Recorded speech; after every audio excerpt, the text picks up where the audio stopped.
नमस्कार मेरे प्यारे साथियों, कैसे हैं आप लोग। उम्मीद करते हैं कि आप लोग बहुत मस्त होंगे और स्वस्थ होंगे और आपकी तैयारी बहुत बेहतरीन तरीके से चल रही होगी। तो चलिए मेरे प्यारे साथियों, आपके लिए और आपके बोर्ड एग्जाम के लिए बहुत ही मोस्ट आईएमपी क्वेश्चन लेके आए हैं। और इतना तो कह सकते हैं मेरे भाई कि क्वेश्चन काफ़ी बार रिपीट हुआ है, एकदम प्योर एनसीईआरटी का क्वेश्चन है और इस बार भी आने का बहुत ज़्यादा चांस है। तो बोर्ड एग्जाम के पहले क्वेश्चन को देख कर जरूर जाइएगा। देखिए क्वेश्चन क्या है, आइए क्वेश्चन को पढ़ते हैं। क्वेश्चन कह रहा है, यदि एक वृत्त के चतुर्थांश का क्षेत्रफल ज्ञात कीजिए जिसका परिधि 22 सेंटीमीटर है और पाई का वैल्यू हिंट दिया है कि हमें 22/7 लेना है। यानी हमें सिंपल सी एक बात करना है। यहाँ पर हमें क्या करना होगा कि यहाँ पर जो हमें क्वेश्चन दिया है, हमें चतुर्थांश के बारे में बताया है और ये कह रहा है कि आप इसे हल कीजिएगा, जो भी इसका आएगा हमें बताना है। क्या बताना है कि भैया चतुर्थांश का जो क्षेत्रफल है, उस क्षेत्रफल को ज्ञात करना है। सबसे पहले हमें यहाँ कुछ दिया नहीं है और हमें थोड़ी सी हिंट दिया है कि एक वृत्त के चतुर्थांश। तो सबसे पहले हम क्या करते हैं साथियों, सबसे पहले हम एक वृत्त बनाना चाहते हैं, बढ़िया सा कोशिश करेंगे बढ़िया सा वृत्त बनाए। और यहाँ पर चतुर्थांश की बात किया तो हम एक चतुर्थांश यहाँ से यहाँ तक ड्रॉ कर लेते हैं। जैसा कि आप देख सकते हैं यहाँ तक बना कितने डिग्री का कोण, यानी 90 डिग्री का यहाँ कोण बना, यानी 90 डिग्री का कोण बन गया हमारे पास। अब जरा समझिएगा हमें क्या चीज़ दिया है। जो चीज़ दिया है उससे पहले भी हम कुछ चीज़ें मानेंगे। जैसे कि हम मानेंगे कि माना वृत्त का परिधि जो हमारे पास होगा, नहीं परिधि नहीं, हम वृत्त की त्रिज्या मान सकते हैं। माना वृत्त का त्रिज्या मानेंगे, माना वृत्त का त्रिज्या। चलिए हम त्रिज्या मान लेते हैं कि हमारे पास क्या है, त्रिज्या हमने r मान लिया। और हमें परिधि दिया है परिधि बराबर हमें दिया है 22 सेंटीमीटर। हम जानते हैं वृत्त का जो परिधि होता है, वृत्त का परिधि बराबर जानते हैं ये होता है 2πr। ई 2πr होता है। अब क्या करेंगे हम, यहाँ देखिए हम इसको क्या करेंगे, हम इसको बनाएंगे। अच्छा सबसे पहले देखिए ये बन क्या रहा है, लघु त्रिज्यखंड बन रहा है, बन रहा है कि नहीं, लघु त्रिज्यखंड। तो देखिए लघु त्रिज्यखंड का जो क्षेत्रफल होता है ये होता है लघु त्रिज्यखंड का जो क्षेत्रफल होता है भाई वो होता है θ/360 πr² होता है। यानी ये होता है लघु त्रिज्यखंड का क्षेत्रफल, जो कि आप देख पा रहे होंगे यहाँ पर। तो यहाँ लघु त्रिज्यखंड ही बन रहा है, तो यानी यही वाला सूत्र अप्लाई होगा।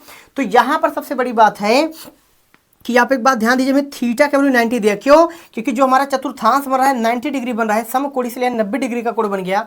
यानी अगर आप यहाँ नोटिस करें तो थीटा का मान तो 90 डिग्री हो गया। लेकिन अब हमें क्या है कि हमें यहाँ से r निकालना होगा। तो क्या करते हैं, 2πr, हमें परिधि कितना दिया है, परिधि 22 सेंटीमीटर, यानी कि 2πr बराबर हो जाएगा 22। अब क्या करेंगे, इस 2 से 22 कट जाएगा 11 बार में, तो यहाँ से r का वैल्यू आ जाएगा 11। देखिए गुना में था, इधर आके हो गया भाग में, 11π, r का वैल्यू आ गया r बराबर 11/π। यहाँ तक आप समझ गए होंगे भैया, एकदम सिंपल से हमने बात किया। अब क्या करते हैं, सूत्र बना लेते हैं। सूत्र क्या होता है, हम जानते हैं कि θ/360 πr²। चलिए थीटा का वैल्यू भैया कितना है, 90 डिग्री, यहाँ रख देंगे 90/360। पाई को भी रहने देते हैं, पाई रखने का फायदा क्या होगा, कभी पाई कटेगा। अब देखिए r का वैल्यू क्या है, यहाँ पर है 11/π का हो जाएगा स्क्वायर। देखिए इसको हम काटेंगे, 0 से 0 कट गया, 9 चौक 36, यानी कि 1/4 हो गया भैया। अब आप एक बात देखिए, 1/4 गुने में हो गया भैया पाई गुने में, इसको हम लिख सकते हैं 11π 2 बार। तो 1 पाई से हमारा 1 पाई और कट गया, और जब हम 11 और 11 का गुणा करेंगे तो हो जाएगा 121 और यहाँ पर हो जाएगा 4 पाई। अब समझिए हमें यहाँ पर हिंट पहले ही दिया था कि पाई का मान रख देना है क्या, 22/7। हम यहाँ रखते तो कैलकुलेशन काफ़ी लंबा हो सकता था, बड़ा हो सकता था। लेकिन अब यहाँ रखेंगे तो क्या होगा, 1/4 22/7। देखिए सबसे नीचे वाला जाएगा सबसे ऊपर। चलिए हम इसको यहाँ समझाते हैं। तो यहाँ पर क्या हो जाएगा, 121/4, और देखिए नीचे क्या है, 22 चल रहा है तो नीचे 22 रहेगा, और ये हमारा जो 7 था वो चला गया ऊपर। कहाँ चला गया, ऊपर। अब देखिए 11 की पाड़े से ई कटा, तो 11 दूना की 22, और ये कटेगा तो हो जाएगा 11, और इसका गुणा जब इसको हम नीचे कर देते हैं, इसका गुणा करेंगे 11 7 हो जाएगा हमारे पास 77, और 4 दूना के 8 सेंटीमीटर। यानी कि जो ये हमें क्वेश्चन कह रहा था, आप देखिए कितने सरल तरीके से, यानी भैया आप देख सकते हैं कितने सरल तरीके से हमने इस क्वेश्चन को बनाया। यानी कि हमने क्या किया, माना पहले वृत्त की त्रिज्या मान लिया 8 सेंटीमीटर, परिधि हमें दे रखा था और हम जानते हैं कि वृत्त का परिधि जो होता है वो 2πr होता है।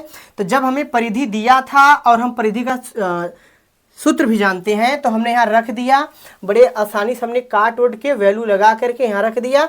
हाँ, यहाँ पर हमने 22/7 रखा पाई के वैल्यू।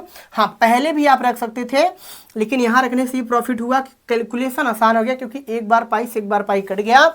इसके बाद आप देखिए हमने यहाँ से जो इसको कैलकुलेट किया है नॉर्मल वाला, वही एकदम सिंपल तरह से कट पिट करके आंसर को ला दिया। ये रहा हमारा फाइनल पूरा कैलकुलेशन, आप देख सकते हैं।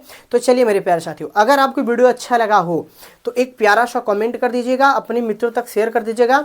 अगर आप हमारे चैनल पर नए हैं तो चैनल को जरूर सब्सक्राइब करें, ताकि जब भी हम इस प्रकार का वीडियो अपलोड करें सबसे पहले नोटिफिकेशन आप तक जाए। तो चलिए मेरे प्यारे साथियों, मिलते हैं अगले धमाकेदार